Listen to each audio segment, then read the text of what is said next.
Adrian Luna ടീമിലെത്തിയിട്ടുണ്ട്. അതുകൊണ്ട് തന്നെ ആരാധകർക്ക് വിജയപ്രതീക്ഷകൾ കൂടുതലാണ്. അദ്ദേഹം സീസണിന്റെ തുടക്കത്തിൽ കാണിച്ച ബ്രില്യൻ പെർഫോമൻസിലാണ് കേരള ബ്ലാസ്റ്റേഴ്സ് ഒരുപാട് കളികൾ വിജയിച്ചുകൊണ്ട് കുതിച്ചു കയറിയത്.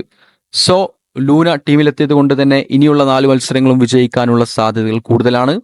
ലൂനന്റെ സീസണിന്റെ തുടക്കത്തിലെ മികച്ച പ്രകടനങ്ങൾ നമുക്കൊന്ന് അനലൈസ് ചെയ്യാം.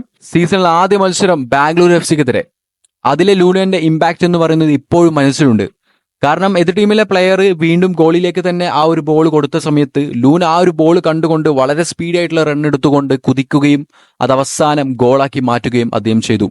അദ്ദേഹം അടിച്ച ഗോളുകളൊക്കെ ഇപ്പോഴും മറക്കാതെ ഇപ്പോഴും മനസ്സിലുണ്ട്. കാരണം അത്രമാത്രം ഇൻഡിവിജ്വൽ ഇമ്പാക്റ്റ് ഉള്ള ഗോളുകളാണ് അഡ്രിയൻ ലൂന ISL അടിച്ചുകൂട്ടിയിട്ടുള്ളത്. സീസണിലെ രണ്ടാമത്തെ ഗോളും രണ്ടാമത്തെ മത്സരത്തിൽ ജംഷഡ്പൂർ എഫ്സിക്കെതിരെ ലൂന അടിച്ച ഗോൾ, ഡൈസൂക്കി ബോൾ ലൂനയിലേക്ക് എത്തിക്കുന്നു.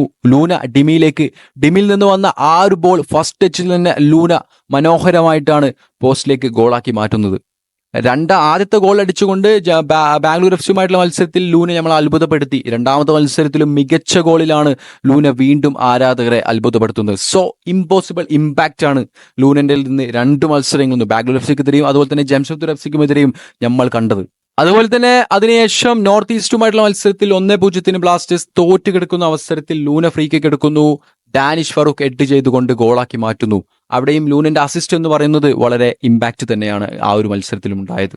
അതിനുശേഷം ഒഡീഷ എഫ്സിക്കെതിരെ 1-0 തോറ്റ് കിടക്കുന്ന അവസരത്തിൽ ലൂനയെ ഫോൾ ചെയ്യുന്നു. ലൂന ഒരു ക്വിക്ക് സ്റ്റാർട്ട് എടുക്കുന്നു, ഡൈസൂക്കിലേക്ക് പാസ് നൽകുന്നു. ഡൈസൂക്കി അത് വളരെ ഒരു ചെറിയ ത്രൂ പാസിലൂടെ ഡിമിയിലേക്ക് നൽകുന്നു. ഡിമി ഫസ്റ്റ് ടച്ചിൽ അത് ഗോളാക്കി മാറ്റുന്നു. സോ അവിടെയും ലൂനന്റെ ഇമ്പാക്റ്റ് എന്ന് പറയുന്നത് വലുത് തന്നെയാണ്. അത്രയും ഫൗൾ ചെയ്തുകൊണ്ട് അദ്ദേഹം വീണ് കിടക്കുമ്പോൾ വളരെ ഒരു ക്വിക്ക് സ്റ്റാർട്ട് എടുത്ത് ലൂനക്കാണ് അവിടെ ഡൈസൂക്കിലേക്ക് ബോൾ എത്തിക്കാൻ കഴിഞ്ഞത്. അതുകൊണ്ട് തന്നെയാണ് ഡിമി അവിടെ ഗോൾ അടിച്ചതും. അതുകൊണ്ട് തന്നെ ലൂനന്റെ ആ ഒരു ഇമ്പാക്റ്റ് ഫസ്റ്റ് ഗോളിൽ വളരെ വലുത് തന്നെയായിരുന്നു. അതിനുശേഷം രണ്ടാമത്തെ ഗോളും ലൂന തന്നെയാണ് അടിച്ചത്. ഒരു ലോങ് ബോൾ വരികയാണ്, എതിർ ടീമിന്റെ കാലിൽ തട്ടിക്കൊണ്ട് അത് ലൂനയിലേക്ക് തന്നെ വീണ്ടും കടക്കുകയാണ്. ഫസ്റ്റ് ടച്ചിലാണ് അദ്ദേഹം ഗോളിയെ മറികടന്നുകൊണ്ട് ഒരു കിടിലൻ ഓവർ ബോൾ അടിച്ചുകൊണ്ട് ഗോളാക്കി മാറ്റിയത്. ആ ഗോൾ ഇപ്പോഴും നമ്മൾ മറക്കുന്നില്ല. അത്രയ്ക്കും ഇമ്പോസിബിൾ മാജിക്കൽ ടച്ചിലൂടെയാണ് ലൂന ആ ഒരു ഗോൾ അടിച്ച് ആരാധകർക്ക് മുന്നിൽ അവസാനിപ്പിച്ചത്. അതുപോലെ തന്നെ ഈസ്റ്റ് ബംഗാളുമായിട്ടുള്ള മത്സരത്തിൽ കളിയുടെ 31-ാം മിനിറ്റിൽ ലൂനന്റെ ആ ഒരു പ്രഷറിലാണ് ഓപ്പോണന്റ് പ്ലെയറിന്റെ ടീമിൽ നിന്ന് അദ്ദേഹം ബോൾ എടുക്കുന്നതും അതുപോലെ തന്നെ അതിനുശേഷം ഡൈസൂക്കിലേക്ക് ഒരു കിടിലൻ ത്രൂ പാസ് നൽകുന്നതും ഡൈസൂക്കി അത് വളരെ മനോഹരമായിക്കൊണ്ട് ഒരു ചെറിയ ഫേക്കിംഗ് അറ്റാക്കിലൂടെ അദ്ദേഹം ഒരു ഗോൾ നേടുകയും ചെയ്യുന്നത്. സോ അവിടെയും ലൂനന്റെ ഇമ്പാക്റ്റ് എന്ന് പറയുന്നത് വളരെ വലുത് തന്നെയാണ്. അതുപോലെ തന്നെ ഹൈദരാബാദുമായിട്ടുള്ള മത്സരത്തിൽ ലൂനന്റെ അസിസ്റ്റിൽ നിന്നാണ് ഡ്രിൻസിച്ച് ഗോൾ നേടിക്കൊണ്ട് ബ്ലാസ്റ്റേഴ്സിനെ ആ ഒരു മത്സരത്തിലും വിജയിച്ചത്. 1-0 ആ ഒരു മത്സരം വിജയിച്ചത്. സോ അവിടെയും ലൂനന്റെ ഇമ്പാക്റ്റ് എന്ന് പറയുന്നത് വലുതാണ്.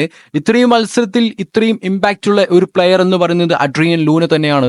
സോ അദ്ദേഹത്തിന്റെ സാന്നിധ്യം ഉണ്ടെങ്കിൽ ഇനിയുള്ള മത്സരങ്ങൾ ബ്ലാസ്റ്റേഴ്സിന് വളരെ പുഷ്പമായി വിജയിക്കാം എന്നാണ് എൻ്റെ ഒരു പേഴ്സണൽ ഒപ്പീനിയൻ. തീർച്ചയായിട്ടും നിങ്ങൾക്കും ഇതുപോലെ ഒപ്പീനിയൻ ഉണ്ടായിരിക്കാം. നിങ്ങളുടെ ഒപ്പീനിയനൊക്കെ കമന്റ് ബോക്സിൽ കമന്റ് ചെയ്യുക. ബ്ലാസ്റ്റേഴ്സിന്റെ അല്ലെങ്കിൽ ലൂനന്റെ ആ ഒരു ഇമ്പാക്റ്റിൽ മാത്രമാണ് ഇത്രയും മത്സരം വിജയിച്ചു എന്നല്ല ഞാൻ പറഞ്ഞത്. അങ്ങനെ നോക്കുകയാണെങ്കിൽ ഒഡീഷയ്ക്കെതിരെയുള്ള സച്ചിൻ സുരേഷിന്റെ ബാക്ക് ടു ബാക്ക് സേവും അതുപോലെ തന്നെ ക്ലീറ്റൻ സെവിയെ penalty back to back save ചെയ്ത സച്ചിൻ സുരേഷിന്റെ ഇമ്പാക്റ്റും വലുതാണ്. അതുപോലെ തന്നെ ബ്ലാസ്റ്റേഴ്സിന്റെ റിമാർക്കബിൾ സ്ട്രൈക്കർ ആയിട്ട് വരുന്ന ഡിമിട്രിസിന്റെ ഇമ്പാക്റ്റ് എന്ന് പറയുന്നതും എല്ലാ മത്സരത്തിലും മികച്ചത് തന്നെയാണ്.